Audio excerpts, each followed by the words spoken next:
दोस्तों शिवांश स्टडी के YouTube channel पे एक बार फिर से आपका बहुत बहुत स्वागत है। पॉलिटी की सीरीज लगातार यहाँ पर चल रही है और पॉलिटी की 8वीं वीडियो है जिसमें हम मौलिक अधिकारों के बारे में यहाँ पर चर्चा करने वाले हैं। और मौलिक अधिकारों में हम पिछले वीडियो में समानता के अधिकार में बहुत डिटेल से चर्चा कर चुके हैं। आज हमारा सेकंड मौलिक अधिकार जिसे हम स्वतंत्रता के अधिकार के नाम से जानते हैं, जो कि आर्टिकल 19 से लगाकर कहां तक होगा, आपका 22 तक यहाँ पर होगा। तो इसी के ऊपर हम बहुत डिटेल चर्चा करने वाले, इसलिए वीडियो को बिल्कुल भी मत करिएगा और शुरू से लेकर एंड तक जरूर वीडियो को देखिएगा। चलिए बिना टाइम गवाए वीडियो की शुरुआत करते हैं। सबसे पहला जो आर्टिकल रहेगा आर्टिकल 19, काफी इंपॉर्टेंट है आपके लिए ये आर्टिकल 19। अब 19 के अंतर्गत आर्टिकल 19 के अंदर टोटल मिला के 6 पॉइंट यहां पर आएंगे। इसके पहले आर्टिकल 19 को मौलिक अधिकारों की, जी हां, आर्टिकल 19 को जो मौलिक अधिकार होते हैं, इन मौलिक अधिकारों की ऋण यहां पर कहा गया है। जी हां, अब ऋण क्यों कहा गया? अब जैसे जैसे आर्टिकल पढ़ते जाएंगे आपको ये बात समझ में आएगी कि उसके अंदर बहुत ही इंपॉर्टेंट बातें यहाँ पर लिखी गई है। जी हाँ, इसलिए आर्टिकल 19 को मौलिक अधिकारों की ऋण यहाँ पर कहा गया। अब ध्यान दीजिए, इसके अंदर टोटल मिला के कितने पॉइंट आएंगे? आपके 6 पॉइंट आएंगे।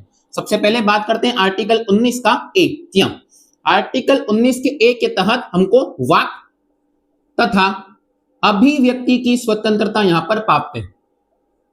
अभिव्यक्ति की क्या मिली हुई है? आजादी यहां पर मिली है। अभिव्यक्ति की स्वतंत्रता हमको प्रदान की गई है। अब साहब ये वाक का मतलब क्या होता है? वाक का मतलब होता है आप कोई भी चीज देश में बोल सकते हो। जी हाँ, आपको देश में बोलने का यहाँ पर अधिकार है। आप अपनी बहुत सारी बातों को सोशल मीडिया के माध्यम से प्रकट कर सकते हो। व्हाट्सएप स्टेटस पे आप लगाते हो कि I am feeling sad, I am feeling happy, और अच्छा लग रहा है, हम घूमने जा रहे हैं, फोटो डाल रहे हो। ये सब आपको अपनी बातों को बोलने और अपनी बातों को अभिव्यक्त करने का क्या होता है? अधिकार। देश के संविधान ने आपको अधिकार यहाँ पर दे रखा है। हमको इतना तक अधिकार है कि देश की सरकार या देश का कोई मंत्री कोई गलत काम करता है तो हम उस गलत काम के खिलाफ आवाज यहाँ पर उठा सकते हैं, हम उसके खिलाफ बोल सकते हैं, लेकिन आपके शब्दों में मर्यादा यहाँ पर होनी चाहिए।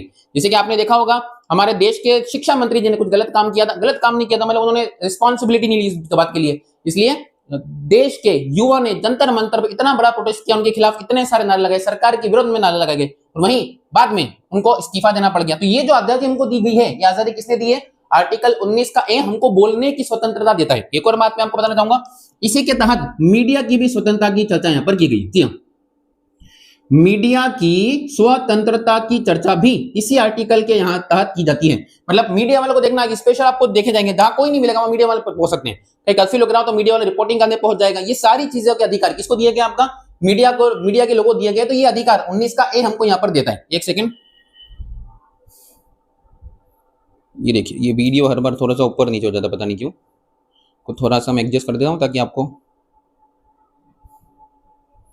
जी हाँ,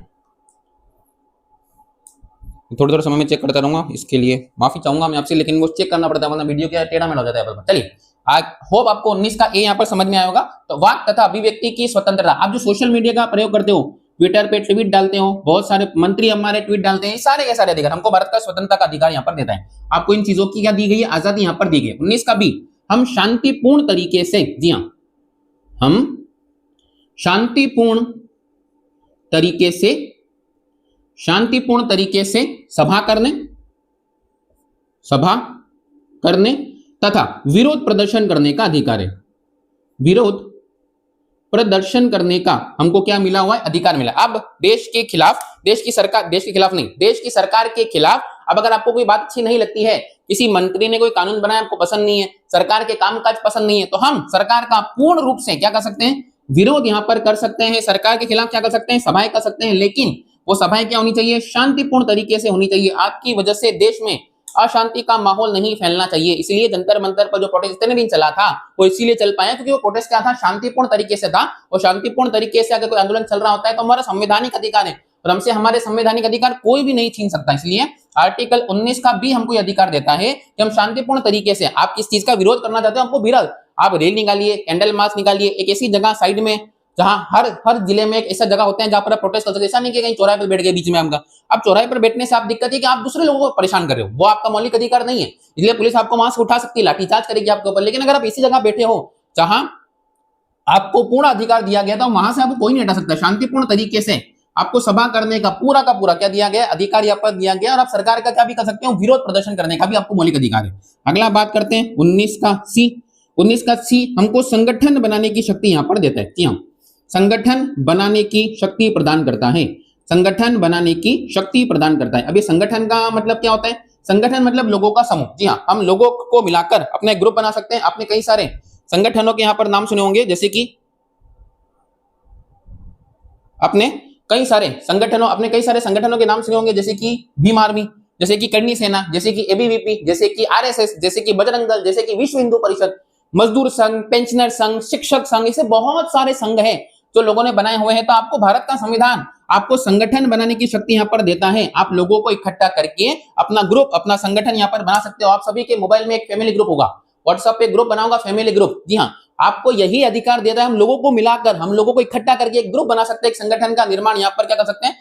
इसका अधिकार हमको क्या दिया है, स्वतंत्रता का अधिकार के तहत दिया गया है, और ये हमारा मौलिक अधिकार है, हमसे कोई नहीं छीन सकता। लेकिन जो संगठन आपने बनाया है लोगों की सहायता के लिए होना चाहिए। ऐसा नहीं कि देश विरोध संगठन बना दो, देश में का देश को नुकसान करने के लिए बना दो, फिर भैया आपके मौलिक अधिकार खत्म कर दिए जाएंगे और आप मिलोगे भी नहीं, पता भी नहीं चलोगे कहां चल गए। इसलिए आपको ये बातों का अधिकार है कि आप संगठन बना सकते हो, लेकिन संगठन किसी भी प्रकार से देश विरोधी नहीं होना चाहिए। आपके मौलिक अधिकार तब तक ही काम करेंगे जब तक आपकी वजह से दूसरों के मौलिक अधिकारों का हनन नहीं होता।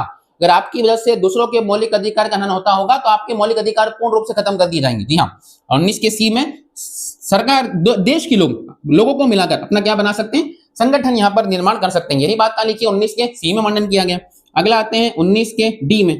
19 के डी में कहा गया, आप देश में किसी भी स्थान पर, देश में किसी भी स्थान पर, देश में किसी भी स्थान पर आपको भ्रमण करने का अधिकार है। आप घूम सकते हो, भ्रमण करने का क्या दिया गया है, आपको पूरा अधिकार यहां पर दिया गया है। एक बात बताइए, अगर आप चाहते हो कि आप गोवा घूमना जाना चाहते हो तो क्या गोवा के मुख्यमंत्री जी से फोन करके पूछना पड़ता है, प्रमोद सावंत सर हम गोवा आना चाहते हैं तो क्या हम गोवा आ सकते हैं? नहीं, ऐसा कुछ नहीं होता है। आपकी जब इच्छा होती है, आपकी जेब में पैसा हो, आप ट्रेन का टिकट बुक कीजिए, एरोप्लेन का टिकट बुक कीजिए, वहां चले जाइए। आपको देश में हर स्थान पर घूमने का अधिकार है, लेकिन हर स्थान मतलब वो स्थान जहां सार्वजनिक स्थान हो, जहां सभी को जाने का अधिकार है, आपको वहां जाने का अधिकार है। ऐसा नहीं कि तुम बोलोगे सर आपने बताया था कि हमको देश में किसी भी स्थान पर घूमने का अधिकार है, तो हमारे पड़ोस में शर्मा जी रहते हैं, हम शर्मा जी की छत पर घूमना चाहते हैं रात में 2 बजे, तो शर्मा जी भैया सार्वजनिक आदमी नहीं है, शर्मा जी प्राइवेट आदमी है, अब उनके घर पे नहीं घूम सकते। आप बोलो कि साहब हमको देश की बॉर्डर पे घूमना है, भारत पाकिस्तान की बॉर्डर घूमना चाहते हैं, बॉर्डर सार्वजनिक स्थान नहीं है, वो बहुत ही कंट्रोवर्शियल स्थान है, हर किसी को जाने की परमिशन होती नहीं है, इसलिए आपको भी परमिशन नहीं मिलेगी।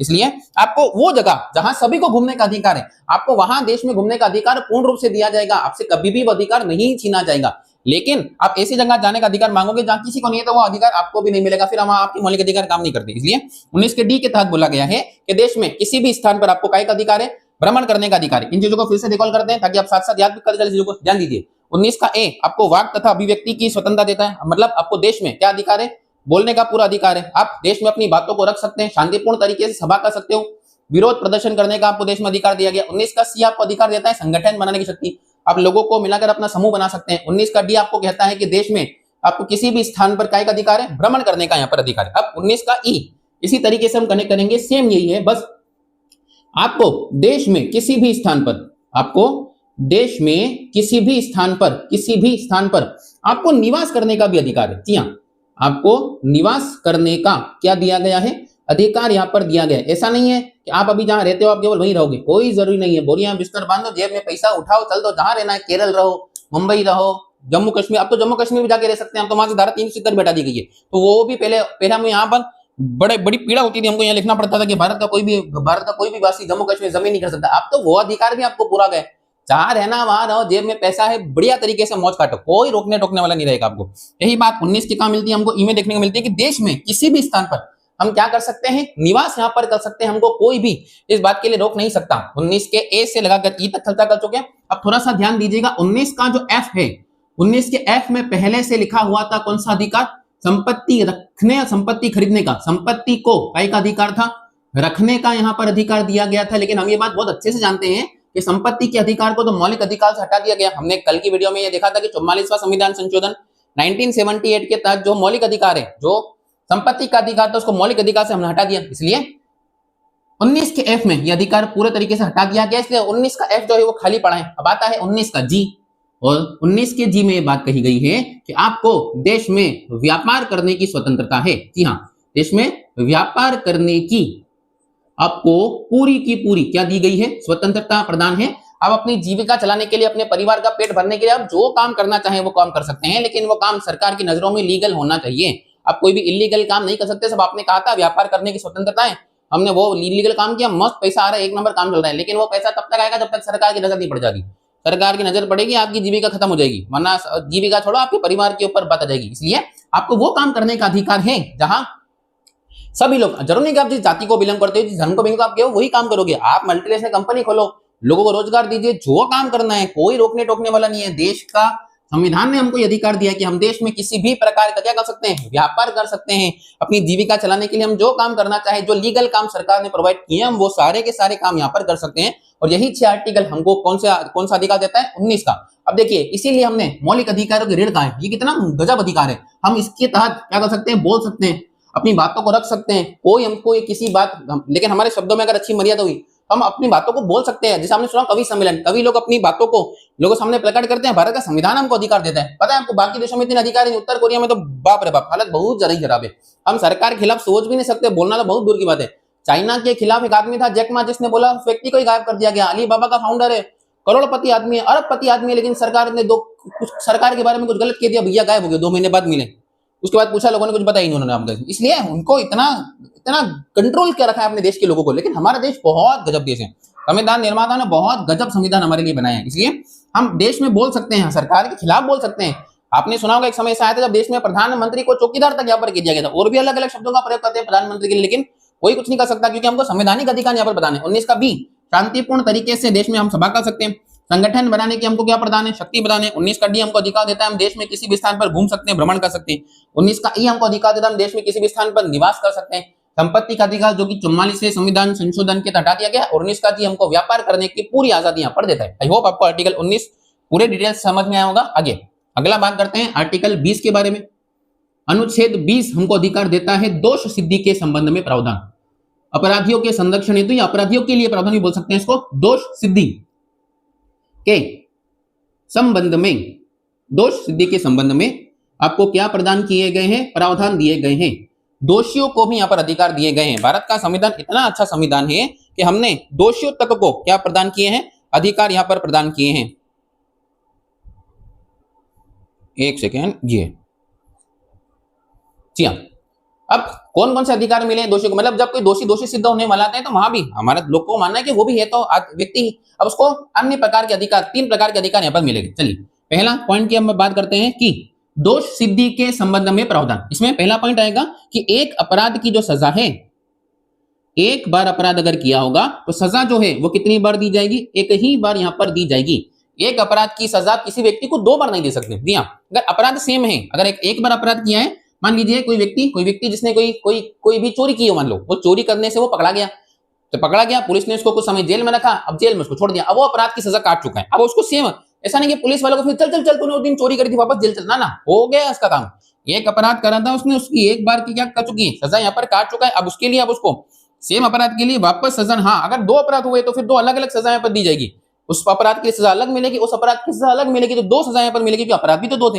लेकिन अगर यहाँ एक बार अपराध किया, अगर सजा कितनी बार मिलेगी आपको, एक ही बार सजा मिलेगी। लेकिन इसमें मैं एक पॉइंट जोड़ना चाहूंगा, अगर मान लीजिए कोई गलती किसी कर्मचारी से होती है, कोई जो सरकारी कर्मचारी है, वो सरकारी कर्मचारी ने अगर कोई अपराध किया है तो यहाँ पर 2 सजा मिलेगी। अब वो 2 सजा नहीं एक्चुअल में, एक तो उनका डिपार्टमेंट उनके खिलाफ कार्रवाई करेगा, उनके डिपार्टमेंट के द्वारा कार्रवाई की जाएगी, और डिपार्टमेंट कार्रवाई क्या होगी, उनको जॉब से निकाल दिया जाएगा, तो ये भी एक प्रकार की सजा ही होगी, उनको अपनी जॉब से हाथ धोना पड़ जाएगा। और दूसरा फिर आपराधिक सजा मिलेगी, वो अलग सजा हो जाएगी हमका इसमें। तो अगर कोई कर्मचारी, सरकारी कर्मचारी कोई काम करता है तो उसको 2, एक तो अपना उसका डिपार्टमेंट सजा देगा, उसको जॉब से निकाल देगा, तो एक सजा ये होगी। दूसरी आपराधिक सजा एक ही बार मिलेगी उसको, फिर उसको केस चलेंगे, उसके खिलाफ सजा का प्रावधान किया जाएगा, जो भी होगा वो किसके तहत दिया जाता है, उसी के तहत यहाँ पर दिया जाता है। तो एक अपराध की सजा कितनी बार मिलेगी आपको, एक ही बार यहाँ पर मिलेगी।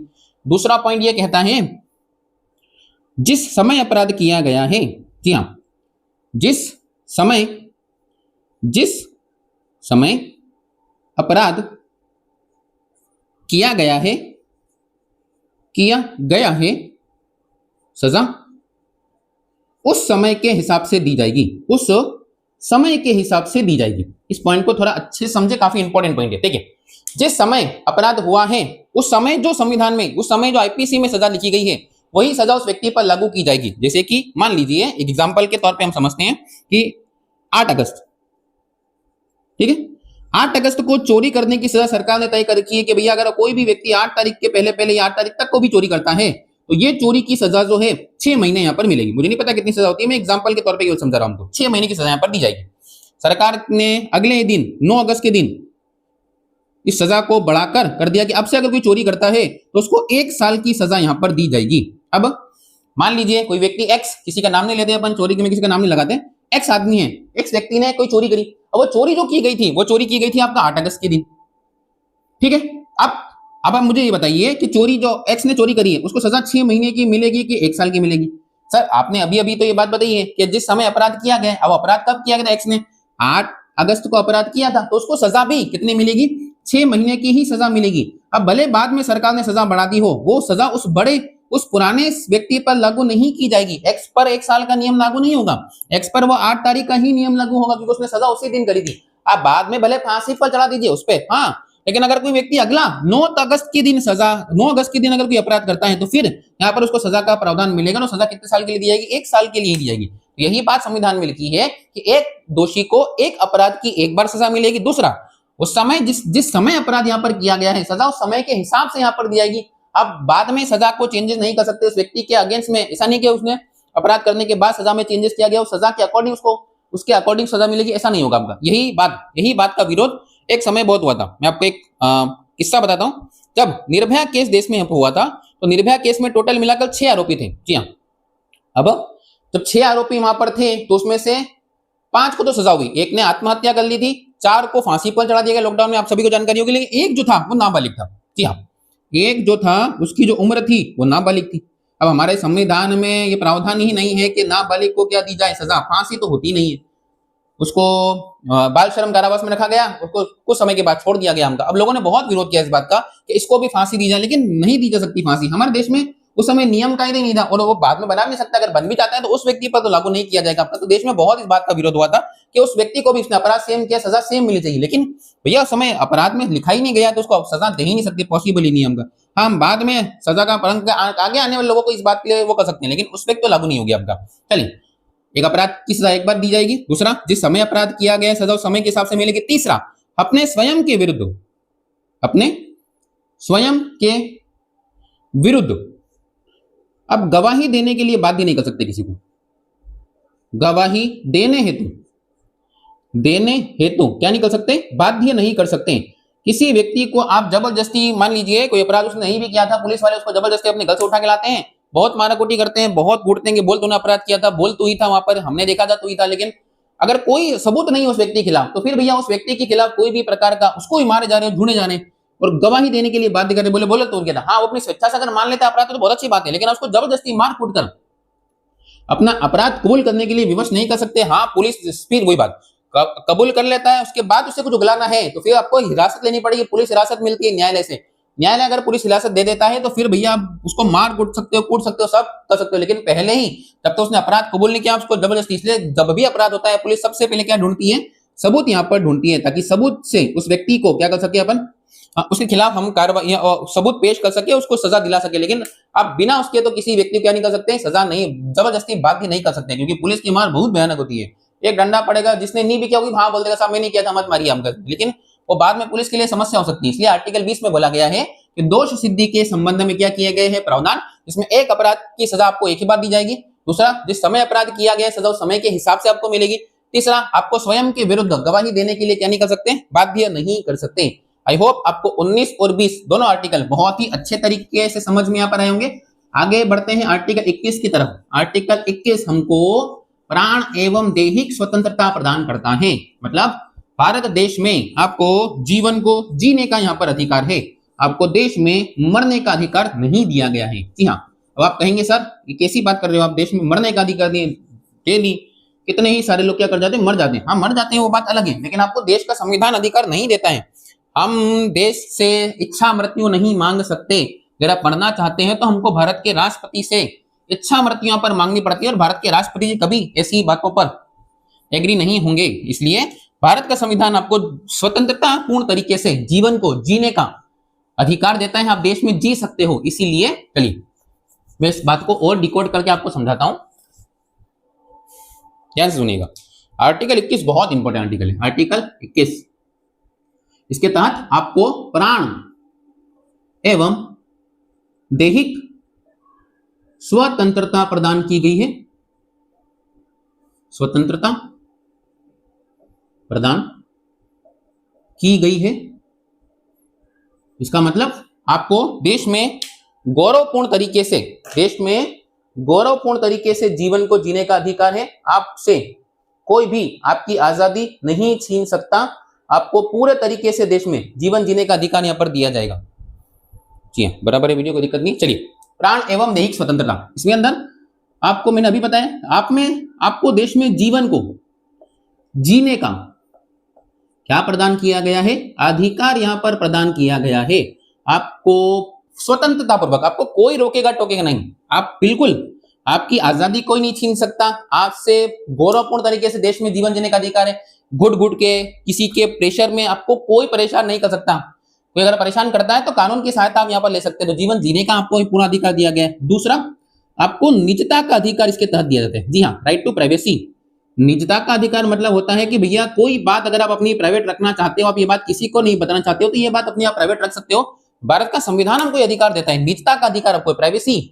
आपके फोन, आपका पासवर्ड लगाते हो, ये आपका प्राइवेसी है। आप नहीं छीन सकते किसी का फोन, जबरदस्ती किसी से पासवर्ड पता नहीं कर सकते। भैया सामने वाले की इच्छा नहीं है, आप नहीं पता कर सकते जबरदस्ती, आप कुछ भी लगते हो उसके। लेकिन हमारा संविधान ये अधिकार देता है कि व्यक्ति को अपनी बातों को निजी रखने का, निजता का, प्राइवेसी का यहाँ पर पूरे तरीके से क्या दिया जाता है, अधिकार यहाँ पर दिया जाता है।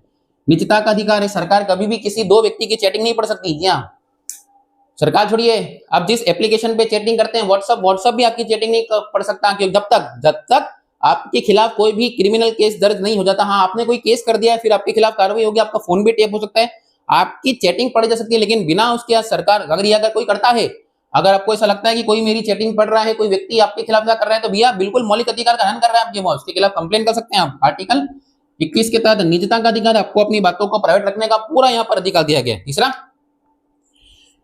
निजता का अधिकार प्रदान किया गया। दूसरा, आपको सोने का यहाँ पर अधिकार है। जी हाँ, राइट टू स्लीप, बिल्कुल सही सुन रहे हो आप। आपको कम से कम नींद लेने का, 8 घंटे की नींद लेने का, अभी 8 घंटे तो नहीं बोल सकते, लेकिन हाँ, ये 8 घंटे एक्चुअल में वहां बोला गया है कि कोई भी व्यक्ति आपसे 24 घंटे काम नहीं करवा सकता। आप कहीं पर जॉब करते हैं मान लीजिए, और किसी जगह पर आप जॉब करते हैं, तो जॉब वाला ऐसा नहीं कि आपको पूरे दिन काम करना पड़े, उस दिन में से आपको एटलीस्ट 8 घंटे का रेस्ट यहाँ पर देना अनिवार्य है। देखना, बहुत सारी शिफ्ट है, अगर नाइट शिफ्ट लगती है तो कुछ दिनों में नाइट शिफ्ट चेंज कर जाती है। 3 दिन लगेगी, 7 दिन लगेगी, 7 दिन के बाद नाइट शिफ्ट चेंज की जाएगी, आपको वापस दिन में लाया जाएगा, फिर वापस से, मतलब 1-2 दिन के बीच में गैप करके वापस से वो सर्कल यहाँ पर चलता रहेगा। इसलिए आपको राइट टू स्लीप, सोने का यहाँ पर अधिकार दिया। ऐसा नहीं है कि साहब आपको तो हमारे घर वाले नहीं सोने देते, हम अपने घर वालों के खिलाफ क्या अधिकार जारी कर सकते हैं? नहीं कर सकते। आपके घर वाले भैया आपको खिला भी तो रहे हैं, लात मार के भगा देंगे, जाओ रोड पे सो, तो फिर क्या करोगे? समस्या हो जाएगी, मोबाइल का रिचार्ज भी नहीं करा पाओगे आप, बाकी सब दूर की बातें हैं। इसलिए आप ये घर वालों के खिलाफ कृपा करके ऐसा विचार भी मत कीजिएगा। सोने का आपको पूरा देश में क्या देता है, संविधान अधिकार देता है। 8 घंटे की नींद, कहीं भी जॉब करते हो तो आपका मालिक, आपका जो भी व्यक्ति है, बॉस है, आपसे इतना काम नहीं करवा सकता। सभी इतनी बात आपको समझ में आ रही होगी। तो आपको देश में जीवन जीने का अधिकार है, देश में मरने का अधिकार नहीं है। इसलिए जब भी आप हेलमेट नहीं पहनते हैं, मेरी बात ध्यान सुनिएगा, तो हेलमेट ना पहनकर आप देश में कहीं का प्रयास कर रहे हैं, आप देश में मरने का प्रयास कर रहे हैं, और देश में मरने का तो अधिकार दिया ही नहीं गया है आपको। इसलिए आपके खिलाफ चालानी कार्रवाई की जाती है, पुलिस आपके खिलाफ चालान काटती है, क्योंकि आप भैया मरने का प्रयास कर रहे हो और देश में मरने का अधिकार नहीं है। अपने गाड़ी का सीट बेल्ट नहीं लगाया तो भी आप देश में मरने का प्रयास कर रहे हो। ये सारे के सारे आर्टिकल 21 के तहत यहाँ पर शामिल किया गया। साथ ही आर्टिकल 21 बहुत बड़ा आर्टिकल है, बहुत आश्रय का अधिकार आपको दिया गया, आपको स्वास्थ्य का अधिकार है, आपको जीवन की रक्षा करने का अधिकार है, हथकड़ी लगाने के विरुद्ध आपको अधिकार दिया गया है। बहुत सारे अधिकार जो है वो आपको इसके तहत मिलते हैं। आपको निवास की स्वतंत्रता है, देश में यात्रा करने का अधिकार है, शुद्ध पेयजल पीने का अधिकार है, रहवास का अधिकार है। बहुत बड़ा आर्टिकल 21 के तहत बहुत सारी चीजें यहाँ पर शामिल की जाती है। आप किसी महिला को जबरदस्ती बच्चा करने के लिए फोर्स नहीं कर सकते, उसकी अगर इच्छा होगी तो ही। जी हाँ, इतनी तक बात यहाँ पर लिखी है, किसी का फोन टेप नहीं कर सकते, ये आपकी प्राइवेसी में आता है। कोई व्यक्ति आपके फोन को क्या नहीं कर सकता, टेप। एक व्यक्ति दूसरे व्यक्ति से जो बात कर रहा होगा उसकी निजी बातें होगी ना, आप होते को ना सुनने वाले। इसलिए ये सारी चीजें जब तक आपके खिलाफ कोई केस नहीं दर्ज होता, अगर आपने कोई कांड कर्म करे होंगे, कोई क्राइम किया होगा, तब तो भैया ये सारा काम हो जाएगा। लेकिन अगर आप देश के एक सामान्य आदमी हो, आपके खिलाफ कोई किसी भी प्रकार का क्या नहीं होगा, किसी भी तरीके की चीजें आपके खिलाफ लागू नहीं की जाएगी। तो आर्टिकल 21 आपको प्राण एवं दैहिक स्वतंत्रता का यहाँ पर अधिकार देता है। चलिए अब आगे बढ़ते हैं। आर्टिकल 21 का क, जी हाँ, अब ये बाद में संविधान संशोधन करके यहाँ पर जोड़ा गया। 21 का क हमको शिक्षा का अधिकार यहाँ पर देता है। 21 का क हमें शिक्षा का अधिकार प्रदान करता है। क्या कहता है? 6 से 14 वर्ष तक के बच्चों को 6 से 14 वर्ष तक के बच्चों को राज्य के द्वारा निशुल्क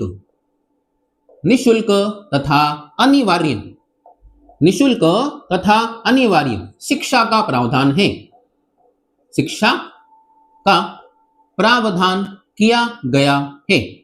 आर्टिकल 21 का क हमको ये अधिकार देता है, राज्य को अधिकार देता है कि राज्य में 6 से 14 वर्ष तक के बच्चों को निशुल्क तथा शिक्षा का क्या दिया गया है, प्रावधान यहाँ पर दिया गया है। और ये जो 21 का क है, अब ये ध्यान दीजिए, बाद में ऐड किया गया होगा, तो ये जो संशोधन है 86वां संविधान संशोधन है जो 2002 में यहाँ पर लागू किया गया था। जी हाँ, 86वें संविधान संशोधन 2002 के तहत हमने एक अभियान चलाया था, स्कूल चले, हम अपने बहुत सारे लोगों ने इस अभियान का नाम सुना होगा, और उसके तहत ही देश में हर बच्चे को शिक्षा का सर्व शिक्षा अभियान यहाँ पर चलाया गया। अटल बिहारी वाजपेयी साहब की सरकार थी, उन्होंने हर बच्चे को, एक पूरा गाना भी बड़ा फेमस इस समय पर चला था आपका ये, तो 86वें संविधान संशोधन के हर बच्चे को काय का अधिकार दिया गया है, शिक्षा का यहाँ पर अधिकार दिया गया। और इसीलिए आप देखेंगे कि 14 साल के बच्चों से आप काम नहीं करवा सकते, वो बाल मजदूरी के अंतर्गत आता है, क्योंकि भैया उसकी उम्र पढ़ने की है, आप उसको पढ़ने की उम्र में काम करवा तो वो शिक्षा का ग्रहण करेगा। इसलिए 6 से 14 वर्ष के बच्चों को हम देश के द्वारा क्या दी जाएगी, निःशुल्क। इसे आप देखेंगे सरकारी स्कूल खोले जाते हैं गांव-गांव में, छोटे-छोटे स्तर पर यहाँ पे स्कूल खोले जा रहे हैं, संदीपनी विद्यालय खोले जा रहे हैं, बहुत अच्छी बात है। सीएम राइस का नाम बदल के यहाँ पर संदीपनी कर दिया गया, तो वो बहुत अच्छी पहल सरकार की यहाँ पर है। 21 का के तहत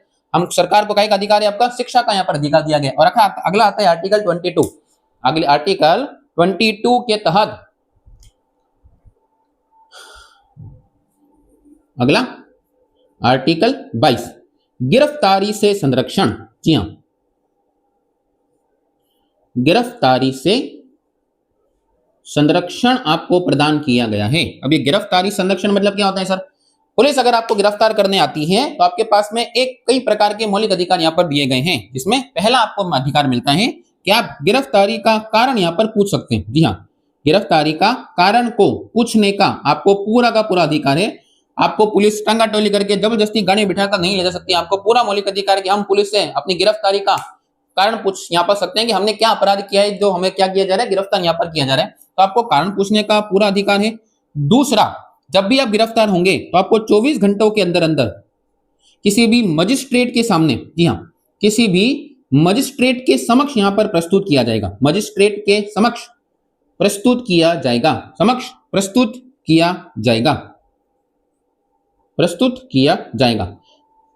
आपकी गिरफ्तारी के बाद ये नियम होता है, कोई भी अपराधी अगर ऐसा होता है तो 24 घंटों के भीतर भीतर उसे मजिस्ट्रेट के सामने यहाँ पर प्रस्तुत किया जाता है, पेश यहाँ पर किया जाता है। अगर मान लीजिए कि वही व्यक्ति जो है मध्य प्रदेश का कोई क्रिमिनल है और वो उत्तर प्रदेश में जाकर पकड़ाता है, तो उत्तर प्रदेश से उसको फिर मध्य प्रदेश लाया जाता है, तो ये भैया जो सफर का समय है वो इसमें इंक्लूड नहीं होगा। क्योंकि मान लीजिए उत्तर प्रदेश से मध्य प्रदेश आने अगर गाड़ी से 4 व्हीलर साहब आ रहे होंगे तो भैया 8 घंटे तो यही लग जाएंगे, फिर ये तो बहुत बड़ा प्रेशर हो जाएगा। ऐसा नहीं होता है। थाने में गिरफ्तार, इसमें आप यात्रा का समय हटा दीजिए, यात्रा के समय हटने के बाद जो 24 घंटे बचते हैं, उन 24 घंटों के अंदर अंदर व्यक्ति को किसी भी मजिस्ट्रेट के सामने पेश करना बहुत ही ज्यादा क्या होगा, आपका इंपॉर्टेंट यहाँ पर होगा।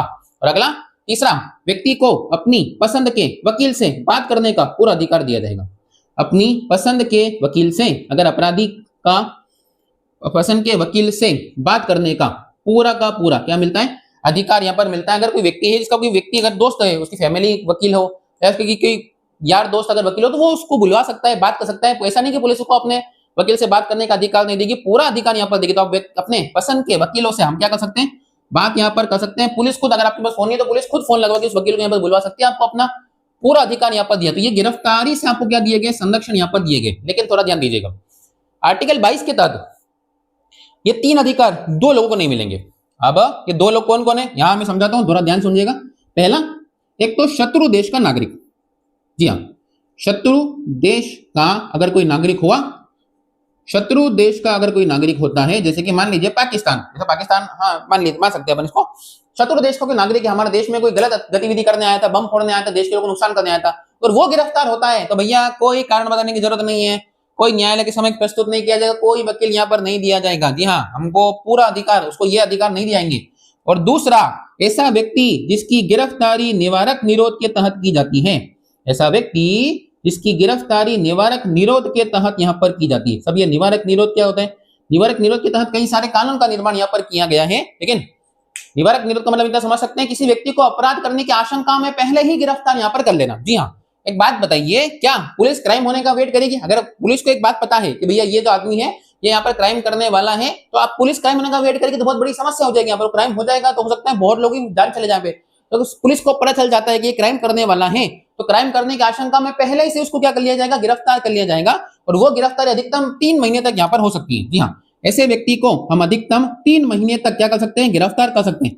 3 महीने से ज्यादा भी गिरफ्तार कर सकते हैं, लेकिन उसके लिए हाई कोर्ट का जो पूर्व जज होगा, हाई कोर्ट के जो पूर्व जस्टिस साहब होंगे, उनकी अध्यक्षता में कमेटी बनेगी और कमेटी अगर सिफारिश करती है तो फिर 3 महीने से ज्यादा भी इस आदमी को गिरफ्तार करके रखा जा सकता है। लेकिन इससे 3 महीने तक के लिए गिरफ्तार को हम नॉर्मली भी कर सकते हैं, बिना कारण बताए, बिना वकील दिए हम उसको गिरफ्तार कर सकते हैं। साथ ही इसके तहत कई प्रकार के कानून भी आते हैं, जिसने आपने सुना होगा एनएसए, रासुका। इस ऐसे व्यक्ति जिसको रासुका के तहत गिरफ्तार किया, राष्ट्रीय सुरक्षा कानून, उसको ये अधिकार नहीं दिए जाएंगे। दूसरा, किसी व्यक्ति को आपने सुना होगा जिला बदर के अधिकार, जिला बदर के आदेश दिए जाते हैं, उनको भी अधिकार नहीं प्रदान किए जाएंगे। जैसे कि प्रिवेंशन ऑफ टेररिज्म एक्ट, पीओटीए का आपने नाम सुना होगा। जैसे कि आपने नाम सुना होगा first arm force special power act. ये जितने भी प्रकार के अधिकार हैं उन्हें ये अधिकार नहीं दिए जाएंगे। जिन लोगों की गिरफ्तारी इन निवारक निरोध कानून के तहत की जाएगी, उन लोगों को ये 3 अधिकार प्रदान नहीं किए जाएंगे। बाकी सभी लोगों को, सामान्य लोगों को, ये तीनों प्रकार के अधिकार प्रदान है। तो आर्टिकल 22 हमको गिरफ्तारी से क्या प्रदान करता है, संरक्षण यहाँ पर प्रदान करता है। आई होप आपको ये तीनों पॉइंट समझ में आएंगे। इसी के तहत हमने आर्टिकल 22 यहाँ पर खत्म कर दिया है, और साथ ही हमारा स्वतंत्रता का अधिकार जो था यहाँ पर क्या हो गया, खत्म। मैंने आपको पहले बताया था कि मैं एक एक अधिकार को बहुत डिटेल से यहाँ पर चर्चा करूंगा। आई होप आपको 19 से लेकर 22 तक के सारे पॉइंट यहाँ पर समझ में आए होंगे। अगर आपको कभी भी कोई डाउट आता है तो प्लीज मुझे नीचे कमेंट कर दीजिएगा। मैं आपको डाउट को जितनी जल्दी हो सके उसको सॉल्व करने का प्रयास करूंगा। अभी तक आप सबने देखा होगा कि मैं कमेंट का हमेशा जवाब देता हूं। आप कमेंट लिखिए, मैं आपको 100% कमेंट का रिप्लाई करूंगा। ठीक है, मिलते हैं अगली वीडियो में, तब तक के लिए जय हिंद। और प्लीज वीडियो को एक बार लाइक कर दीजिएगा।